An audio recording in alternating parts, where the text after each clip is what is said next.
What's up, guys? It's Hasnat from Talkwell. Today, as you can see, we have a very special personality with us on a podcast. He is a very good friend of mine, a very good companion, to be honest, and his name is Mr. Saad Mir.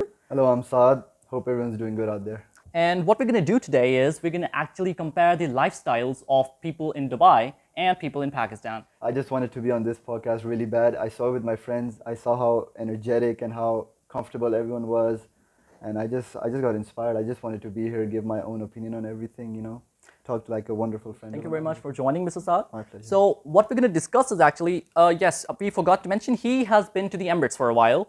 Not for a while, to be honest, for a long while, honestly. Raised there, born and Exactly. He has been there and he has spent a good part of his life over there in Dubai, specifically, right? Yep, Dubai. So, what we're going to do is we're going to make a quick comparison between the lifestyle in Pakistan and in Dubai. So, we're going to cover each and every aspect that is possibly there, and let's see how it goes. So, first of all, Mr. Saad, my question would be, how has your experience been in Dubai? I mean, Dubai? you have arrived recently, right? So, Yep. how has it all been? Honestly, Dubai, I feel like it's a way better controlled place, if you know what I mean. The leaders over here are corpulent, they're greedy, they just want to feast on their country's revenues. Over there, the leaders actually care about the people. They're not that flashy. They're really, really strict. Any minor infraction over there will land you for like a very big, hefty punishment and a very big fine, which kind of shows the outside people. You do not want to mess with this country. We have our peace. We do not want outsiders to mess with us. Honestly, that's like one of the best things about that country, right? Like the peace. Like even geographically, it's ranked as number one, like the least natural disasters happening across like every country in the world. The UAE is ranked number one for the least natural disasters, right? So it's politically and geographically very stable, very safe. So I love that about the country. That's actually very true and very interesting as well. So, because Dubai is one of the safest countries as well because of its strict regulations they have over Yep. there. And yes, as far as the leaders are concerned, they're also kind of strict as well. They have their words and they have them, honestly. Yeah, you cannot mess with the rules. The rules are set in stone. You cannot change them at all. If you try and change them, you are done for, honestly. That's the best thing about the Exactly. country. Yeah. Exactly. So, in as far as the career opportunities are concerned, let's talk about that and how much do you think is Dubai either better than Pakistan or is it worse than that? I mean, what are your views on that? Honestly, I think if you're not a millionaire or a very high-ranking person or a high-ranking society member, it is perfect for you if you are that. But if you are maybe one of the laborers or even like middle class, I think honestly Pakistan would be better suited for you, right? Because over there, the conditions, obviously, the weather reaches up to 52 degrees Celsius in I've the heard that. summers. The lowest it goes is 24 in winters. Honestly, it's crazy over there. So, and like there are laborers working there day and night trying to earn for their family. And the problem with that is, obviously they get opportunities, right? There's loads of opportunities. Like they literally look for people from abroad, from like the subcontinent and any countries. But the problem with that is, there's like the human rights over there, they're really messed up over there. Like they, they're like forced to work, like slave labor. Honestly, you could say slave labor over there.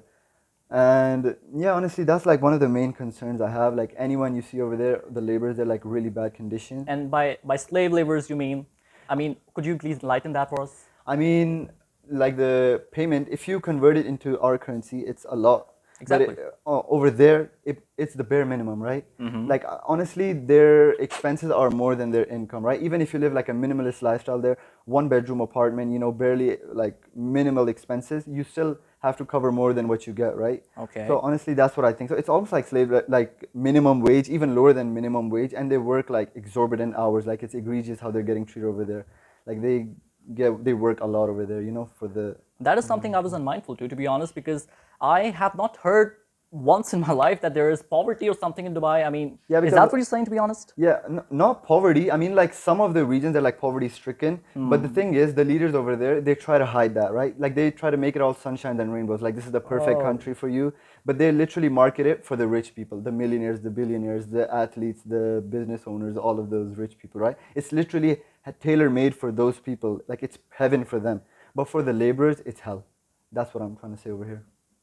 Well, that's very interesting, but quite sad as well at the same time. Yeah, Because honestly. this is one of those realities that you don't want to mention and that you don't actually want the others to know. Yeah. That's why they try to hide, baby. That's why they. Yeah, they hate them mentioning anything like that. Like in the news you will see news about the leaders over there, any business ventures they have going on, any maybe huge expenses. Like they add police cars, like the hypercars to their police fleet every day. Like those are like some of the main news that you will get about them, right? You will not hear news about how the people are treated over there, Okay. how various deaths happen every other month, because of how they're treated and how they're paid, how families over here are suffering because over there the workers don't get treated properly. It it makes them suffer and it makes the families over here So, suffer.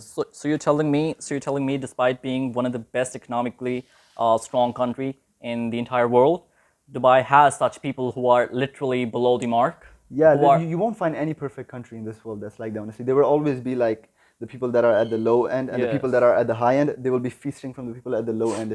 They will be eating the fruits of their labor, literally. Like that's what you'll get in every other country across the world. Dubai is no exception, honestly. Like the I entire understand that. UAE is no exception to that. Entire UAE. Yeah, it's all like that. And what the government has been taking certain steps regarding that. I mean, they must do something about it, no? Very minimum. It's Do they like talk about that, to be honest, or they don't even mention that? no, barely, Barely. barely. They barely Because mention. in Pakistan, you could literally hear all the time that we're going to work for them, we're going to work for the laborers, and we're going to work for every single thing. I'm not sure if they do, but they at least talk about that Yeah, in that's Dubai. what like they think reality is, right? Like they look at the people advertising the country, they look at Yes. the salary, they think, oh, it's like a very big number, very big sum. Exactly. We're gonna be rich over there. But when they go over there, the harsh reality sets in that this is a country of very harsh climates where the low end does not get treated as good as the higher end. That's like what like the basic principle of a country should be. Democracy, everyone should be treated equally. The higher up should not be given any other like more rights than the people at the lower end, right? And honestly, the fact that they are successful in hiding this reality, that's kind of intimidating, honestly. Yeah, it's just as impressive as the tall buildings they've built and like the new Exactly. structures they've built. It's just as impressive that they're trying to hide all of this, and they've succeeded in it as well. They have succeeded, They've and they have succeeded. succeeded very clearly, honestly. Yeah. Okay, Saad, and I'd like to ask, what are your views about the culture? Because as far as I'm concerned, I believe, if I'm not mistaken, to be honest, the Dubai is literally a mixture of many people from different nations, Yeah. different cultures, different lifestyles as well. Do they actually collaborate with each other? Do they actually become successful in that? Honestly, Honestly, the one thing I've seen is like as many countries as there may be, like as many people from diverse countries as there may be there's one thing that's prominent over there: the Arab values and Arab culture. exactly. Like wherever you go, no matter if the place is entirely inhabited by foreigners, they make sure not to let go of their value. Like their culture and their values are very close to them. Like even like from the inception of the country, it was made through a lot of hardships. That's what the different colors on the flag mean, right? Like the blood of the martyrs, the peace, the tranquility, the greenery of the country. Like they've literally been holding these values very close to them, and that's why like they've made so much progress, right? Like they make sure they're not pushovers. They don't let other cultures, like for example over here, right? Like we may follow a certain culture because we believe they're significant or like superior to ours. Exactly. Over there, they think this is our country. We're gonna play by our rules. Where everything is gonna be influenced by us over here. We're not gonna let any other country take over our values or implement their values on us. But I believe, I mean, I'm not sure if I'm wrong, but I believe there are more people who are actually outsiders than Arabs themselves, right? Yeah, it's like Don't they like dominate or something? I mean, it's not like that, right? no, I mean they dominate by like the numbers, right? Like Exactly. statistically they dominate it, but the cultures Arabs make sure like most of the people statistically they come from the subcontinent, right? Like India, Pakistan, Bangladesh, Sri Lanka, like that. Oh. Most of the people they're from the subcontinent, and like a few like other majority of them are outsiders from maybe the USA, From Europe, maybe? yeah, Exactly. Europe, USA, and stuff, right? So like no matter how many people there are, they never like collaborate with them with like culture wise, right? Like they make sure their culture is number one and their values are what sticks with everyone else over there, right?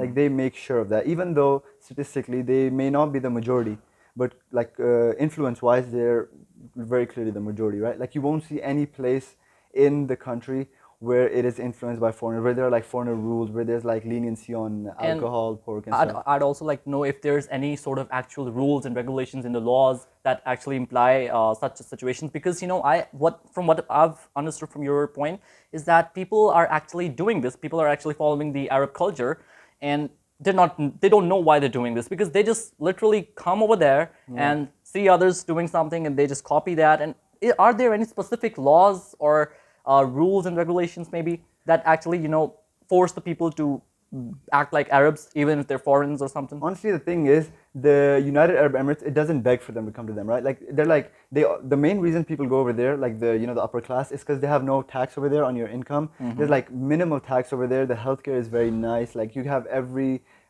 for like every accessory you need there, right? You have like every facility you need over there, like sports, like leisure, and like the tourism there is top class. Like they literally attract. They don't beg for it, but like they attract these people. Like they go there willingly, and since they're going there willingly, and they like how the country is set up, and they like the rules, no tax, they willingly follow these rules, that there's no, you have to follow our rules, you can't have your own rules over there, because like they're so happy with the country, they willingly follow it. They're And willingly doing it. yeah, that's what a country should be like. It should treat them with such respect, Yeah. but also they should not let them get too loose. It should also like implement its rules and regulations. Yes, and we've talked everything. about this before. Yeah. So you mean to keep the dignity and to actually make the actual Arabs proud or something, they willingly do this, even if they're from outside, yeah? Yeah, I mean, obviously, it doesn't mean that there's no like rules about it. Obviously, there's hefty fines. There's like jail time for anyone who like does anything that's not permitted. For example, like public intoxication, you could say. Understood. That's like a very hefty fine. But the thing is, they don't have to risk the foreigners doing any of this, because Yes, yeah. I see where this is going. And this is literally the beauty of it as well. This is Yeah. literally the dignity they have actually built so far in the Yeah. entire world. Arabs are very like culturally significant people. Like they stay close to their culture. They don't let anything get between them. UAE is no exception. Like all of the Arabs are like that, honestly. That's Okay. what's so nice about That's them. interesting. Yeah. And what are your views about the mindsets of the people? Because I've also been in a sales job recently, and it was a Dubai-based job, and I have interacted with Dubai residents as well. I know them very well because yes, that's completely true that they are foreigners, they are outsiders, but they have a similar kind of mentality. They don't actually lack anything, honestly. Yeah. They are mentally stable. That's what I mean, honestly. So, what differences would you be spotting between the mentality of them and Pakistan? The difference between them is they are not lazy at all. Okay. Like they are proud of themselves, but the Yes. thing is they have a reason to be proud of themselves, They Exactly. don't have a huge ego. They've worked hard for this. They've built this brick by brick, and they're not going to let anyone tear this down from them. They're like very proud people in that aspect. They're very hard workers, but the thing is they're also like very nice, like very big party goers, you know what I mean? Like they have big celebrations between themselves. But honestly, it's deserved. Like if you see how much hard work they've put in, like for example, across 20 years, you see how the country's like changed, right? From like deserts to the tallest building in the world. It's honestly like a very impressive feat for them to accomplish. Indeed, very impressive. And as far as the other certain activities are concerned, I mean, you've been there for a long time. You might know very well. May have participated in several sports stuff as well, if I'm not wrong, right? We had discussed it before. So just enlighten us regarding that. I mean, just I'm actually talking about is the opportunities. To be honest, the opportunities that are provided over there and the ones over here. Yeah, honestly, I feel like the opportunity, like me, I did not participate in as many opportunities I could get. Honestly, I regret that now that I'm here. I had loads of opportunities there that I don't have here. Like for example, since foreigners are coming, right? Like sports over there, it's way better because foreigners, from for example Europe or USA, like the sports over there is really good. The basketball, the football, everything over there is like picture perfect, right? Like you have people from abroad coming in, they're gonna like teach you way better than anyone here. Honestly, the opportunities over there are way more and way better. For example, you'll see parks that are free with like all of the like things you Amenities need. and stuff. Yeah, all of the amenities you need, like a tennis understand. court, like a basketball court, a football ground, like running, everything, And you're right? telling me that's completely free. Yeah, everywhere it's free. Like unless you want like top class, top of the line treatment, you have to Yes. pay for that. But like generally, it's Yeah. free. Like for example, for something that we'd pay like over half of our salaries, we'll give to the coaches over here. Over there, it'll be entirely free. Like that's the comparison between there and here, right? Like they have way more opportunities, and the reason that people avail these opportunities more is because they're not like priced a lot. Like they're not Economically, that's exaggerated. very Yeah, it's achievable. like yeah. Exactly. That's the difference between there and here. And I'd also like to ask what sports and stuff have you been participating in lately? Me, I've been, they say like jack of all trades. Okay. I'm trying to be like the jack of all trades right now. I'm trying to be good at everything. Like there's this thirst for knowledge that I have to know everything. I have to be good at everything, and I have to be proud of myself, and always believe in myself. Honestly, that's the thing. Like I started out like in UAE. I did not play lots of sports. I was mainly at home. But as soon as I came here, I started out like, because here they're like very very passionate about. Honestly, I'd say over here they're more passionate about sports, and there's more talents over here than over there. But the thing with them is there's more opportunities but less talents. Here there's like loads of talent, basically no opportunities, right? So basically, like the passion of these Pakistani people, it inspired me to start football first of all. And I did football for a few years. Then as my height grew, they suggested I go on to basketball. Tried basketball, and obviously with my father, you may know him. He's like a very good Exactly. cricketer. He's a very great man. Yeah, he's like a very good cricketer, and honestly, I had the genetics from him, so I participated in a bit of cricket as well. And then honestly, I thought you can be as athletic as you want, but you need to have this one defining feature that sets you apart from everyone else. So that way I pursued fighting as well. Try to like have more knowledge about everything. Like it's an entirely different realm of human endeavor, fighting Okay. compared to sports, right?